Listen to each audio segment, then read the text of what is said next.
Por que tanta ira?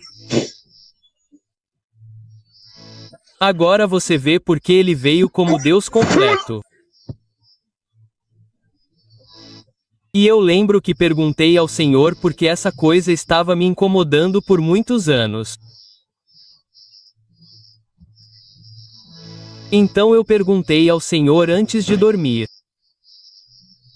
Eu disse: Senhor, a Trindade se dividiu naquele dia pela primeira vez? Dividida. A Trindade de Deus se dividiu. Então, acabamos com 2 e 1. A Trindade se dividiu naquele dia? Ó meu Senhor! Ele voltou no sonho para perguntar por vós, ele mesmo agora. E ele disse: não, a Trindade não se dividiu. Nunca pode se dividir. Então você pode imaginar o que estava pendurado na cruz.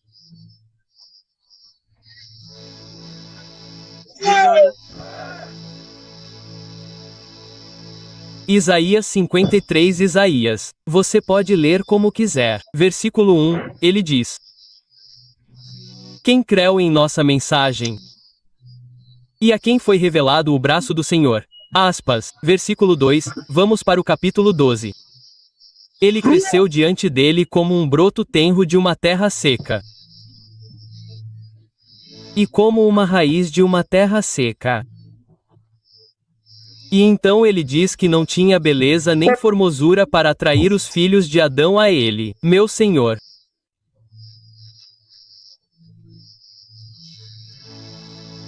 Os filhos da queda. Quando o céu embala um pacote, um presente, eles não são capazes de detectar. Ele não tinha majestade para nos atrair a ele, nada em sua aparência que devêssemos desejá-lo.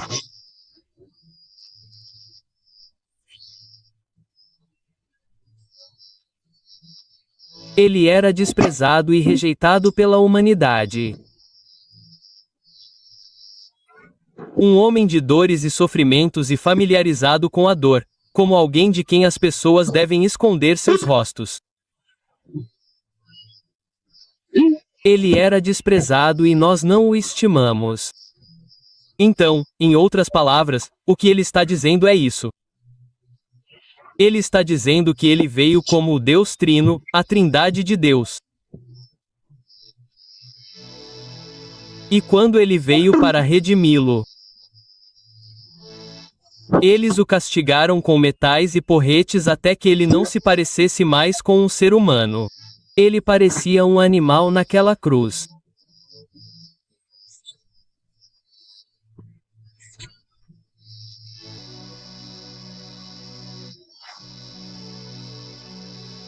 Ele disse que parecia um animal naquela cruz.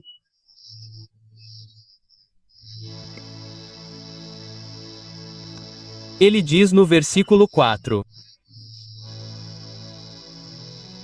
Certamente ele assumiu a nossa dor e ele suportou o nosso sofrimento e ainda assim nós o consideramos punido por Deus e ferido por ele e afligido por Yahweh.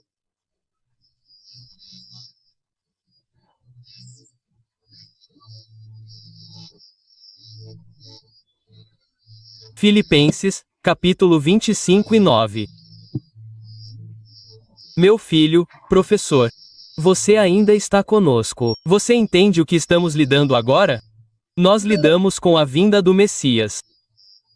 E então trouxemos à tona a importância do arrebatamento por meio da ira que está por vir. Mas quando olhamos para a magnitude da ira que está por vir para devastar totalmente toda a terra, então perguntamos por que essa quantidade de ira? Por que Deus liberaria essa quantidade de fogo? E então tínhamos um pequeno título escrito: por que o fogo? Por que a ira? Por que essa ira? Mas agora ele está dizendo isso por causa do custo da salvação.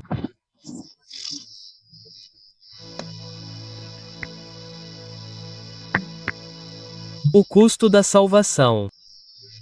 Isso é tudo o que temos lhe dado. Que a Trindade pode vir e morrer pelos homens e ressuscitar por ele. Ele abusou do tipo de morte que ele morreu, a morte dos estupradores, dos terroristas, dos bandidos e dos bandidos. Essa é uma morte humilhante naquela época, até hoje. É pregar na cruz. Aqueles que são lançados, ele morreu esse tipo de humilhação.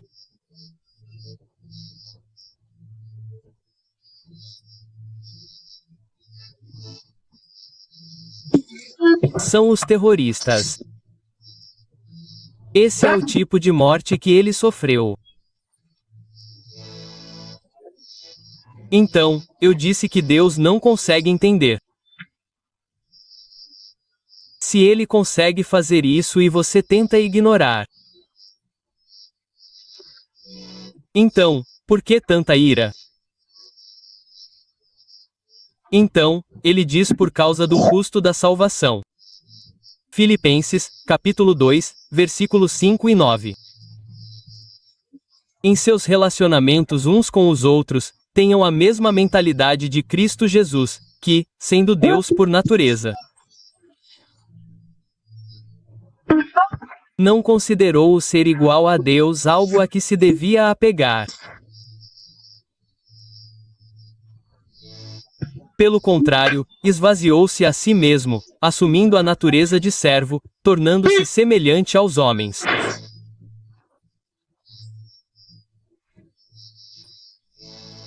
E, achado na forma de homem,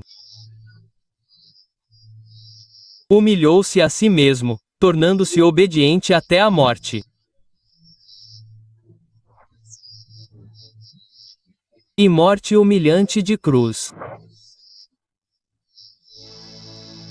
Então, ele se fez semelhante a um verme. Deus não consegue entender.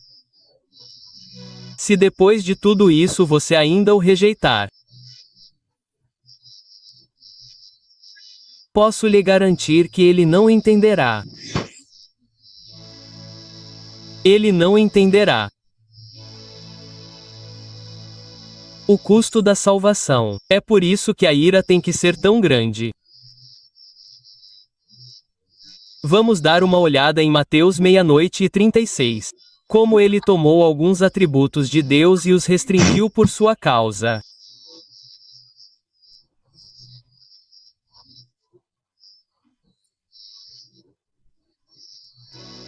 Mas a respeito daquele dia ou hora ninguém sabe, nem os anjos do céu, nem o Filho, senão o próprio Deus Pai. Você pode imaginar que ele é um Deus onisciente, mas por amor a você ele tomou alguns atributos de Deus e os restringiu para que ele pudesse entrar em sua forma e morrer por você e libertá-lo.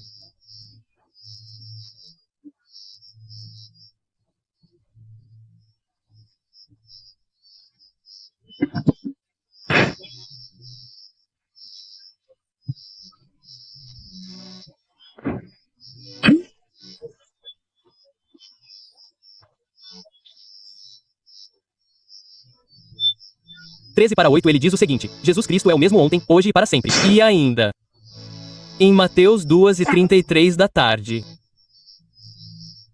Isto é o que eu vi quando ele me levou ao trono de Deus. Ele diz: então os que estavam no barco o adoram.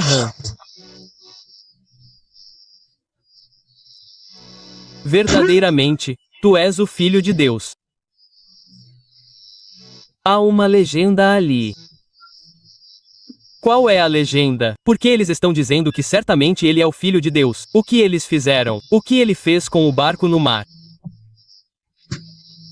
Verifique na sua Bíblia. Você não tem a Bíblia. Ele fez. Ele pegou a mão assim. Ele a parou.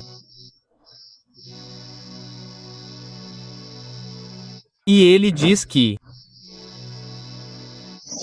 aceitou a adoração que o Pai aceita.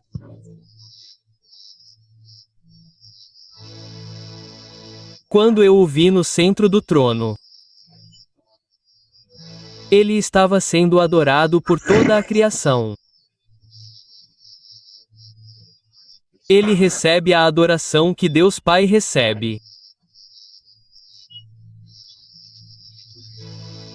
Então essa é a forma que veio e morreu por você.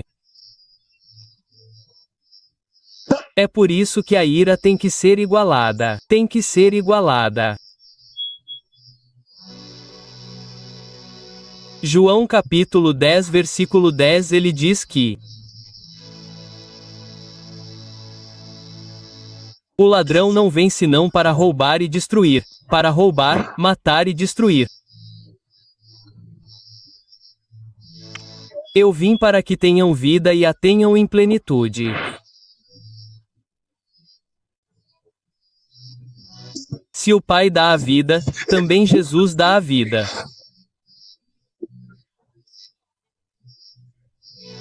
Por que a ira é enorme?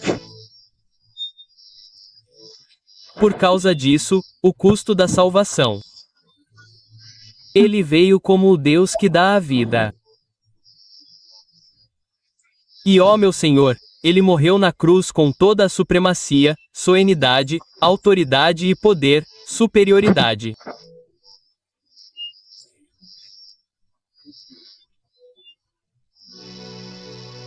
Sua santidade, sua justiça, sua transcendência.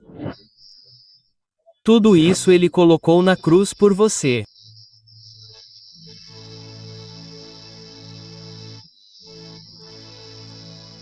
Colossenses capítulo 2 versículo 9.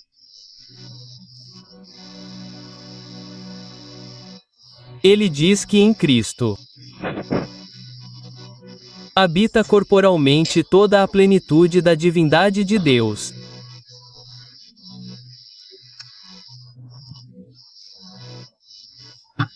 Ele está dizendo Deus Pai, Deus Filho e Deus Espírito Santo, todos eles encarnados ali. E sujeitos à humilhação. Como ele pode entender?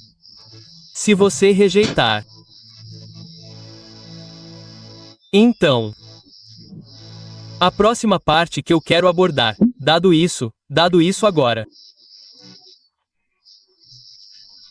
Agora você deve ser capaz de entender. Porque o arrebatamento é importante. Se você considerar a ira que está por vir.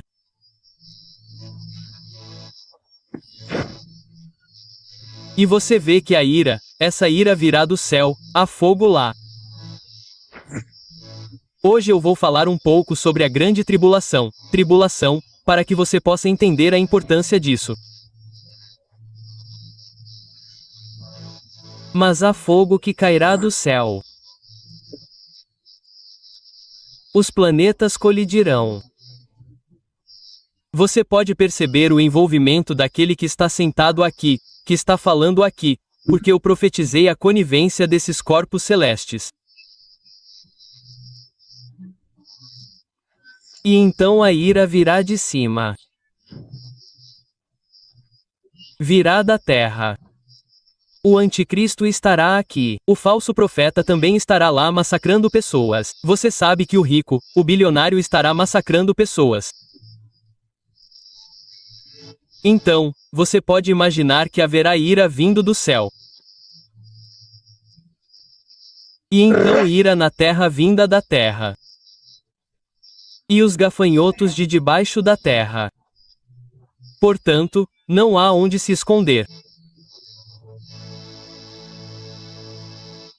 E, portanto, Deus deve remover a igreja antes desse momento. Vamos analisar rapidamente a remoção da igreja. 1 Tessalonicenses 5:10 da manhã a 11, 9 a 11, se preferir. Pois Deus não nos destinou para a ira, mas para receber a salvação. Por nosso Senhor Jesus Cristo. E então ele está dizendo que, pela própria natureza da igreja, vocês não foram feitos para a ira. Nunca ouvi ninguém dizer que se tornou cristão porque queria ou estava se preparando para a ira. Em Apocalipse 3:10 da manhã, ele diz: novamente, visto que vocês guardaram o meu mandamento de perseverar com paciência, eu também os guardarei da hora da provação que há de vir sobre todo o mundo conhecido, para experimentar os que habitam na terra.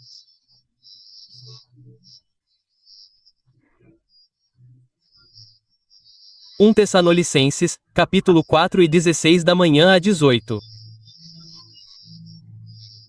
Ele diz: porque o Senhor mesmo descerá do céu com grande brado, a voz do arcanjo, e ao som da trombeta de Deus, e os que morreram em Cristo ressuscitarão primeiro. Depois, nós, os que ficarmos vivos, seremos arrebatados juntamente com eles nas nuvens, a encontrar o Senhor nos ares.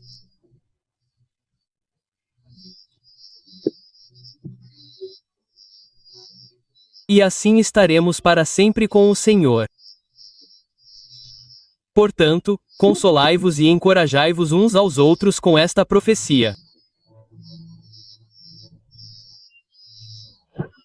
Portanto, compreendeis que ele falou muito sobre a tomada da igreja. Primeiro, ele disse que, pela própria natureza da igreja, não se supõe que ela seja encontrada ali. E agora ele descreve o mecanismo da revelação do dia. Cada um deles tem uma tremenda instrução. Já o dissemos várias vezes. E ele está a dizer que, quando olhamos para a cascata dos acontecimentos do dia, ele diz que um deles é a ressurreição que ocorre ali e o outro é a glorificação. Cada um deles é instrutivo para a igreja. Mas se sabeis que este corpo mortal um dia chegará ao fim, vocês realmente amarão aquele dia e se prepararão para ele. E ele está dizendo que se vocês realmente entenderem que este mundo não é o seu lar, mas o reino dos céus é,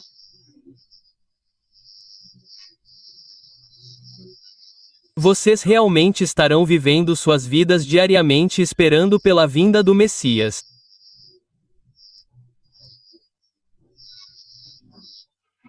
E ele está dizendo aqui que tudo isso deve confortá-los, mesmo não importando a perseguição pela justiça.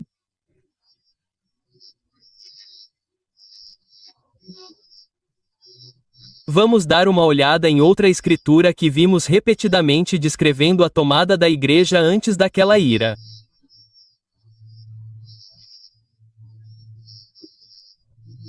No livro de João, capítulo 14, versículo 1 para 3. Ele diz o seguinte: não se turbe o vosso coração. Credes em Deus, crede também em mim. E então ele diz: na casa de meu pai, ele chama o céu de casa do Pai. Há muitas moradas e muitos aposentos. Se não fosse assim, eu vos teria dito: vou preparar-vos lugar. E, se eu for e vos preparar lugar, voltarei e vos levarei para mim, para que, onde eu estiver, estejais comigo. Voltarei e vos levarei para mim, para que, onde eu estiver, estejais também vós.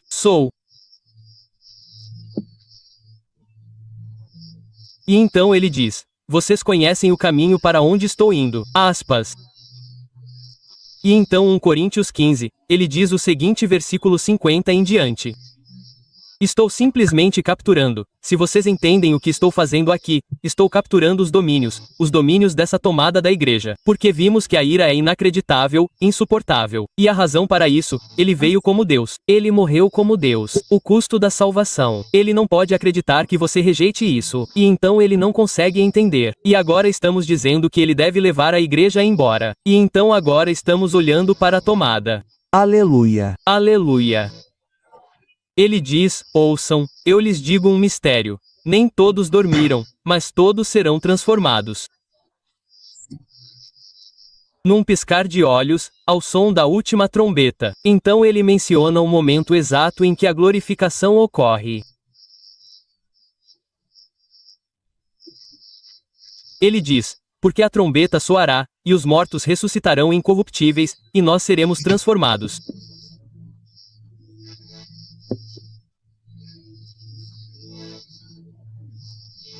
Trombeta é o chamado para aparecer. É uma convocação. Ela convoca a igreja.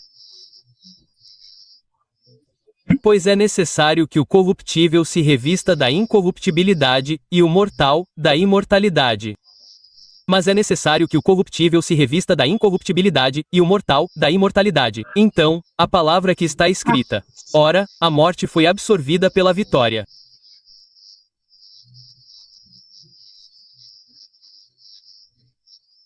Outra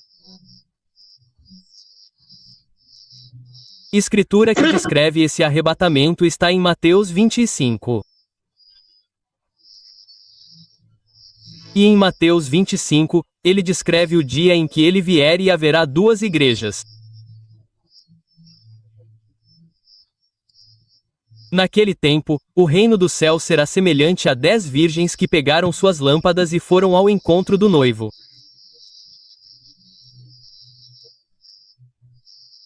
Cinco delas eram insensatas e 5 prudentes. As insensatas pegaram suas lâmpadas, mas não levaram óleo consigo.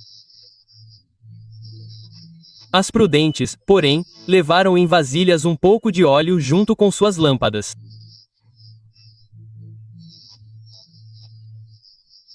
O noivo demorou a chegar, e todas ficaram com sono e adormeceram. À meia-noite, ouviu-se um grito: eis o noivo, sai-lhe ao encontro. Aspas. Então todas as virgens se levantaram e prepararam as suas lâmpadas. As insensatas disseram às prudentes: deem-nos um pouco do seu óleo, pois as nossas lâmpadas estão se apagando. Não, responderam elas, pode ser que não haja óleo suficiente para nós e para vocês. Ide, pois, aos que o vendem, e comprai-o para vós. Isso é inacreditável. Mas, enquanto elas iam comprar óleo, chegou o noivo. As virgens que estavam preparadas entraram com ele para o banquete de casamento, e a porta foi fechada.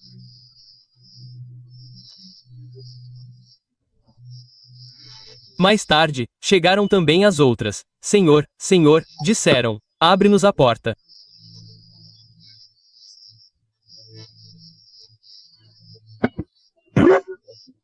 Mas ele respondeu: em verdade vos digo que não vos conheço. Nunca vos conheci.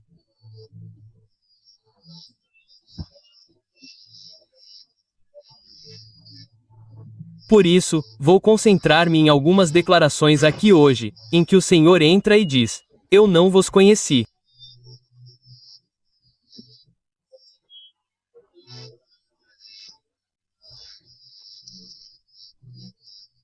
Nunca vos conheci, mas, por enquanto, deixem-me resumir o que lemos até aqui. Número 1. Vigiem.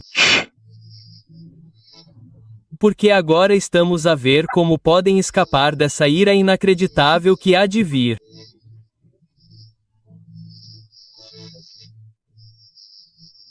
Vimos que a ira é inacreditável. Ela explode bem na terra.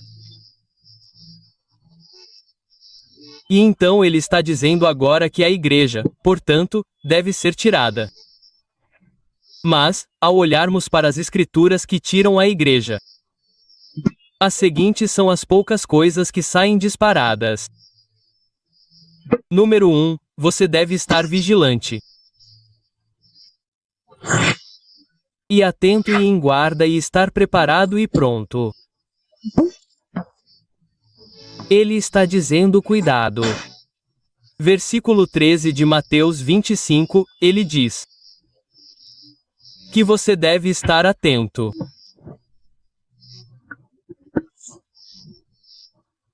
Vigilante, observador, expectante, esperando, preparado e pronto para Deus, guardando seu coração da contaminação, dos falsos profetas, falsos apóstolos, e também guardando seu coração, preservando-o para Ele. Número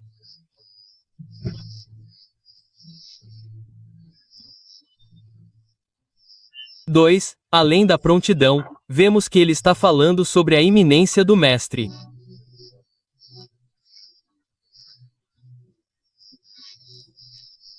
A iminência da vinda do Senhor.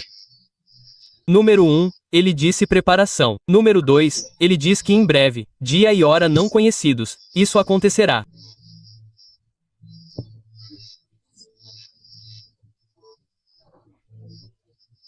Número 3, o que vimos sobre a retirada da igreja antes que aconteça. Professor Ba, vejo você muito bem. Ele diz o seguinte.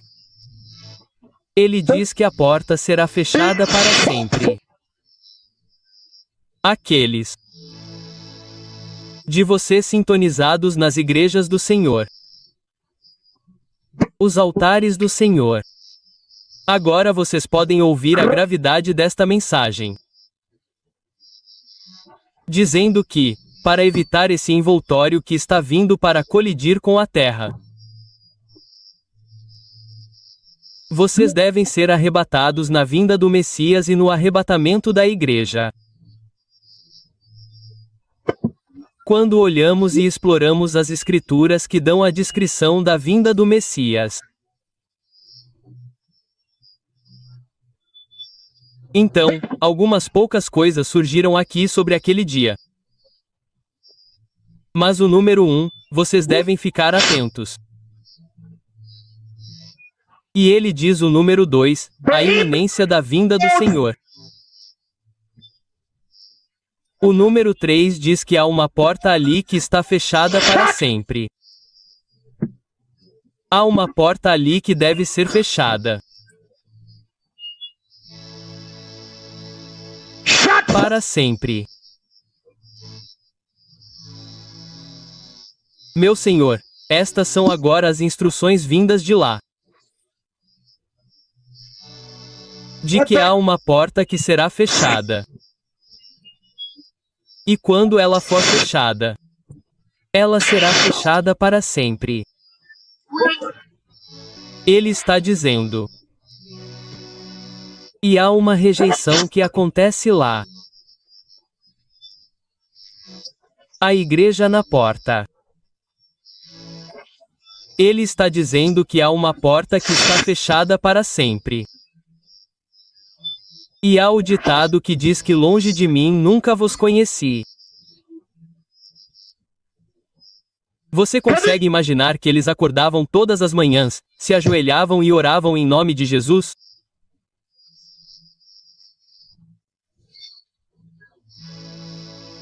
Eles acordavam diariamente. E você consegue imaginar se você acordasse diariamente, se ajoelhasse e orasse em nome de Jesus?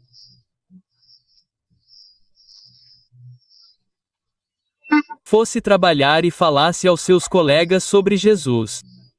Talvez você tenha subido em algumas plataformas e dito a eles que Jesus é o Senhor. E você tem participado de cruzadas e evangelismos matinais.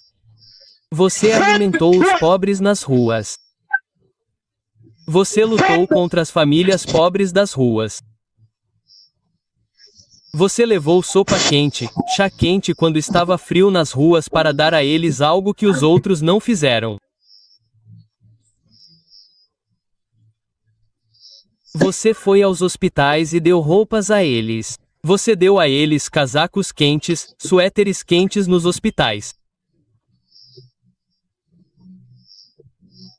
Alguns deles até pagaram para que aquela mulher com seu bebê fosse liberada.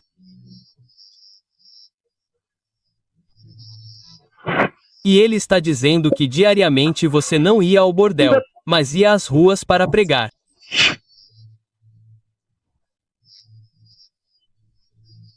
Você não foi para a discoteca e para o ônibus para beber. Você estava simplesmente dando notas de mão para as pessoas de vez em quando com seu filho pequeno na esquina da rua.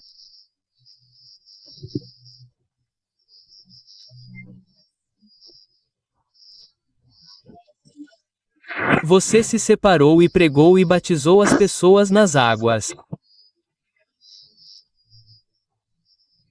Então naquele dia ele fechou a porta e disse: Eu nunca te conheci. Eu nunca te conheci.